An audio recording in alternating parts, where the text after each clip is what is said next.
Words for my speech.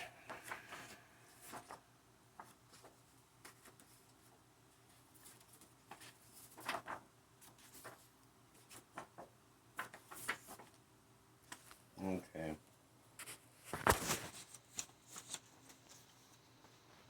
Today, my topic is going to be, my persuasion speech is going to be about, should we be renaming holidays, monuments, streets, schools, and buildings that have been named after historical figures, whether Native American, Civil War, anything like that. Because they may be culturally insensitive to certain cultures. Local, state, and federal governments change the names of events and properties, to me, is wrong, because they're feeling pressure from groups.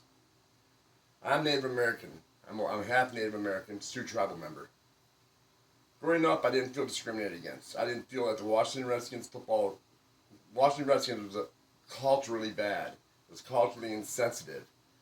Cleveland Indians, anything like this. Atlanta Braves. Advocating to change the name of Christopher Columbus Day is what that really gets me, because I'm a native Columbus. I'm a fourth degree. Because they feel wrong that by Christopher Columbus, his action in the past, they feel as though he was a mass murderer, a genocidal maniac. To me, that's wrong.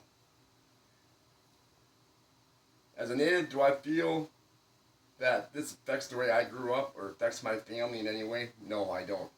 Do I feel it affects my family in the past? No, I don't. To me, it's an attempt to erase history, which is whether it's good or bad, to change the narrative of how things have happened in the past.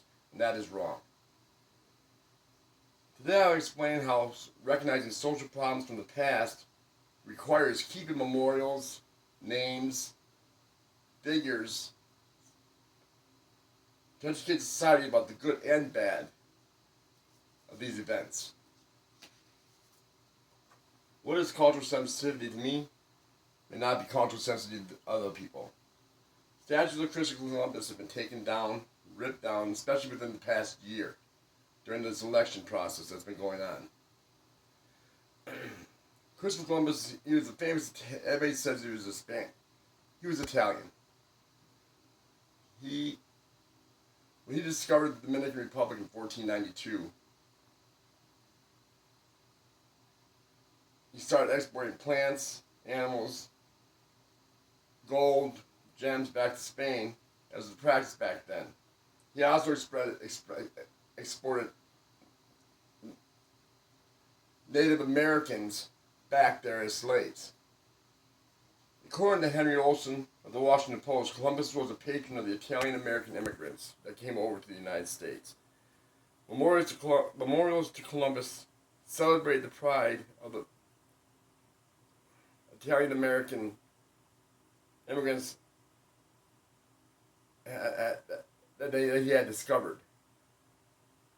Civil War heroes on both sides, whether the Union, which was the Federalist, or the Confederate, have been memorialized. Movements changed the names of these memorials because of which side they fought on for what they were believed to be pro-slavery, which was Confederacy.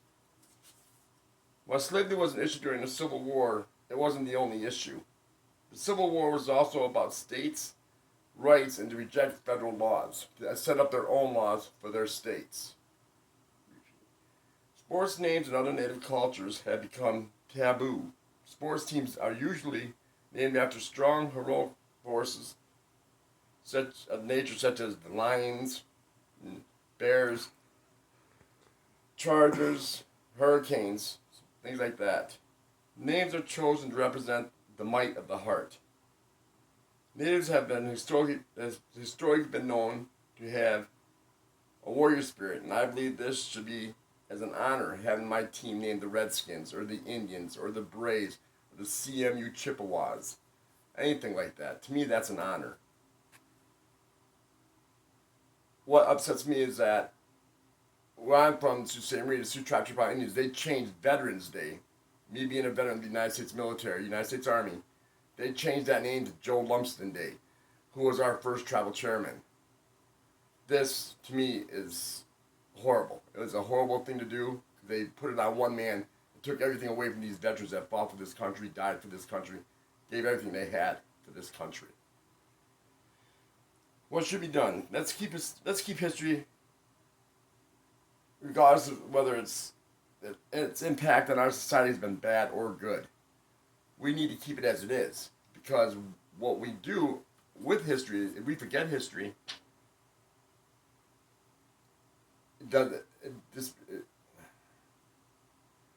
I was raised Catholic and Native American. Some natives resent conversion of Catholicism because of the adoption homes where they put the Native Americans, where they were abused. There was atrocities that happened there. There was. But this was back in the 1800s. It doesn't affect anyone now.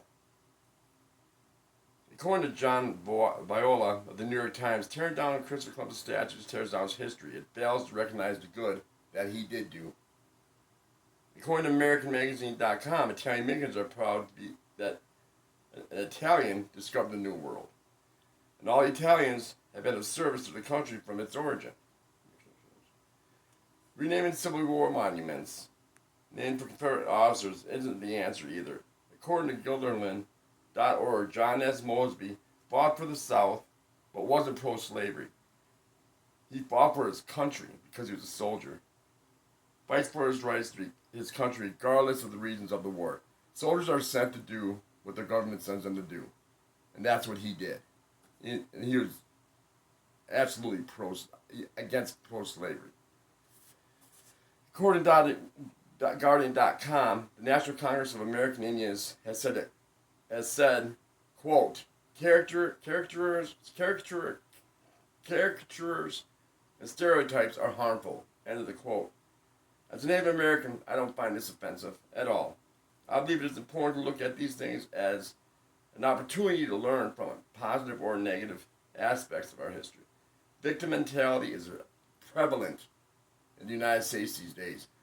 I can look around me, walking through the college, and see these young people acting like victims.